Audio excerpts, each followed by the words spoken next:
You are definitely willing to put in the effort to fix your gut, and you want to live a full life. So you keep searching for these IBS remedies so that you can get through the meeting at work, be able to go out to dinner on date night, be able to function normally and show up your best self for your kids and just participate in life.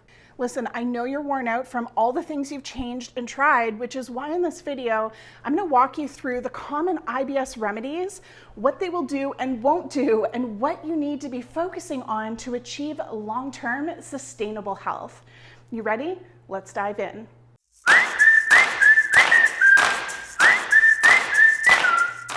I'm Alyssa Lebrecq, nutritionist, gut expert, and I'm here to deliver a no BS approach to fixing your gut so that you can live the full life that you desire, like advancing your career, or, letting your husband touch you instead of hiding on the other side of the couch, even sex with the lights on, heck, getting out of those baggy clothes that you keep wearing to hide your bloated belly.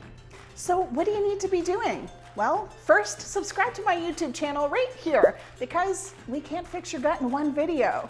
Natural remedies are like symptom management crack. It's kind of like if you had a hole in your tire and every morning you just added more air. But by the end of the day, your tire is flat again. And by the next morning, it's like you're starting from scratch because all your symptoms are back. You need to learn how to patch that tire for good. So the reality is you've likely already heard the typical IBS remedies because I know this isn't your first time searching for answers.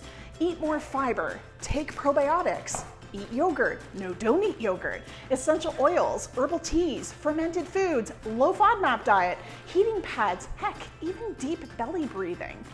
Remember, we want to fix the tire for good. So let's take a look at these IBS remedies, what they will do for you and what they won't do. Let's talk about fiber. All right, listen, fiber's healthy for you. Yes, eat the fiber. And while fiber can act like a gut scrubber, it's almost never the problem of stubborn constipation. Our bodies have this really cool system called the migrating motor complex, and its main job is to move food waste and particles through the digestive tract, with or without fiber. So the question is not how much more fiber you need to eat, but what is causing the bowels to not work properly in the first place? And then there's this whole probiotic thing. I mean, be honest, you've been to the health food store, deer in headlights, looking at the boxes of trillions of bacteria, and you've tried more than one. When it comes to probiotics, the analogy I like to give my clients is imagine your intestines are lined with chairs, like the chair we sit on. Now, when you're struggling with constipation, gas, bloat, acid reflux, abdominal pain, you bet your bottom you have some sort of infection or bad bacteria present. Those chairs become occupied with bad bacteria. Now, when you take a probiotic, those little guys come traveling down, but there's nowhere for them to sit, latch onto, and repopulate. So while those probiotics may provide some relief while they're in your system, you end up pooping them out, which is why we have to remove the pathogens first and then re-inoculate the gut. So what about digestive enzymes? This is a popular one and can be one of the most damaging if taken improperly. Now, I know you're health savvy enough to realize that there's a good chance that you have low stomach acid, which is why all the experts say to take a digestive enzyme. And let's just assume you have low stomach acid.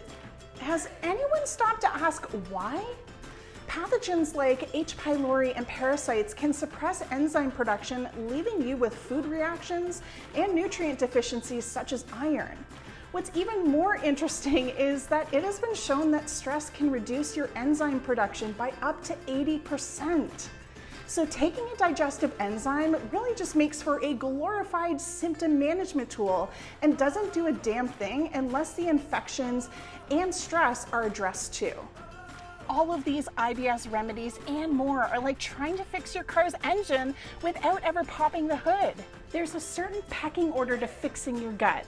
And if you want to pop the hood of your engine or gut, jump over and learn about the first steps in fixing your gut in this video here. I'll link it below for you as well.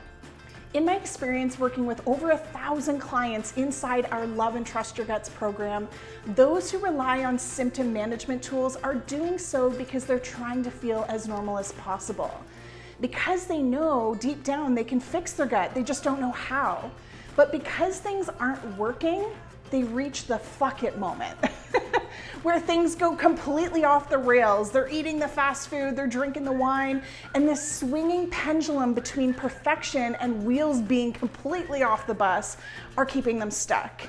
So while I'd love to give you some simple IBS remedy like peppermint tea or bone broth, the reality is these things are perpetuating your pain by not addressing the causer of those symptoms. Just curious, if you had a flat tire, would you just keep putting air in it, hoping it would fix the tire, or would you fix the hole? It's time to fix the holes in your gut plan.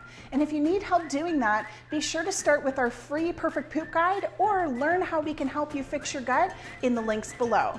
And lastly, if you enjoyed this video, be sure to subscribe and share it with your friends.